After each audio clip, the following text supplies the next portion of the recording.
Foxconn நிறுவனம் நிச்சயமாக அந்த சொல்லியிருக்கும் அந்த number absolutely true, there is absolutely no doubt, அது நிச்சயமாக வருகிறது. ஃபாக்ஸ்கான் நிறுவனம் பல நிறுவனங்களாக இருக்கிறது. ஃபாக்ஸ்கான் வந்து ஒரு நிறுவனம் கிடையாது, பல நிறுவனங்கள் இருக்குது. அதில் பல விஷயங்களை தயாரிக்கிறாங்க அவங்க. நீங்கள் ஒவ்வொரு ரிப்போர்ட்டர் வந்து யார்கிட்ட போய் மயங்கி நிட்டுறாங்களோ அவங்க ஒரு விதமாக சொல்லுவாங்க. இப்போ அவங்க போய் கேட்டிருக்கிறது ஒரு முக்கியமான ஒரு அமெரிக்க நிறுவனம். அதை பற்றி நம்ம சொல்லக்கூடாது, ஏன்னு நான் சொல்கிறேன். அந்த நிறுவனத்தோட கேட்டிருக்காங்க. அவங்க வந்து எங்களுது இல்லை அப்படின்னு அவங்க சொல்கிறாங்க. இதுதான் நடந்திருக்கிறது.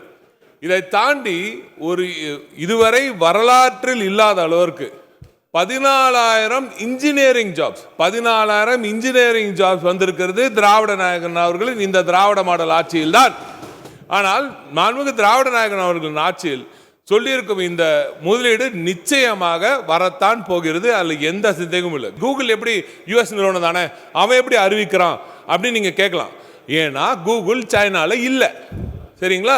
சைனாவில் இருக்கிற ஒரு நிறுவனம், இன்னொரு யுஎஸ்லையும் இருக்கிற ஒரு நிறுவனம், இந்தியாவிலும் இருக்கிற ஒரு நிறுவனம் இந்த நேரத்தில் பெருசாக ஓப்பனாக அவங்களோட முடிவுகளை எல்லாம் சொல்ல முடியல.